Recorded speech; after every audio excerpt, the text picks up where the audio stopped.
ಪಂಜಾಬ್ನಲ್ಲಿ ಮತ್ತೊಂದು ಬೇಟೆಯಾಡಿದ ಸೈನಿಕರು. ಇಬ್ಬರು ಪಾಕ್ ಬೇಹುಗಾರಿಕೆ ಸಿಬ್ಬಂದಿ ಲಾಕ್ ಗೂಢಾಚಾರ್ಯ ಮಾಡುತ್ತಿದ್ದವರು ಸೇನೆ ಬಲೆಗೆ.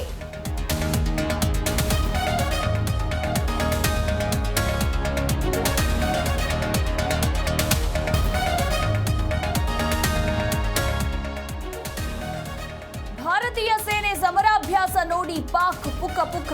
ಮತ್ತೆ ಅಣುಬಾಂಬ್ ಬೆದರಿಕೆ ಹಾಕಿದ ಪಾಕಿಸ್ತಾನದ ರಾಯಭಾರಿ ಮೊಹಮ್ಮದ್ ಖಲೀದ್ ಜಮಾಲಿ ಉದ್ದಟತನ.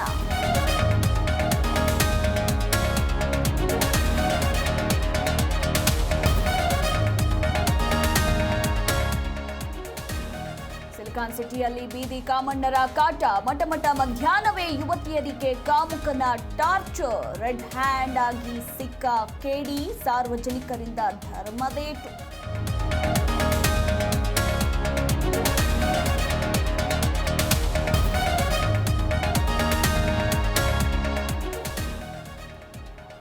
ಮೃತ ಸುಹಾಸ್ ಶೆಟ್ಟಿ ಮೇಲೆ 5 ಕೇಸ್ಗಳಿವೆ. ಹೀಗಾಗಿ ಸರ್ಕಾರದಿಂದ ಯಾರೂ ಭೇಟಿ ಕೊಟ್ಟಿಲ್ಲ. ಗೃಹ ಸಚಿವ ಡಾಕ್ಟರ್ ಜಿ ಪರಮೇಶ್ವರ್ ಹೇಳಿಕೆ.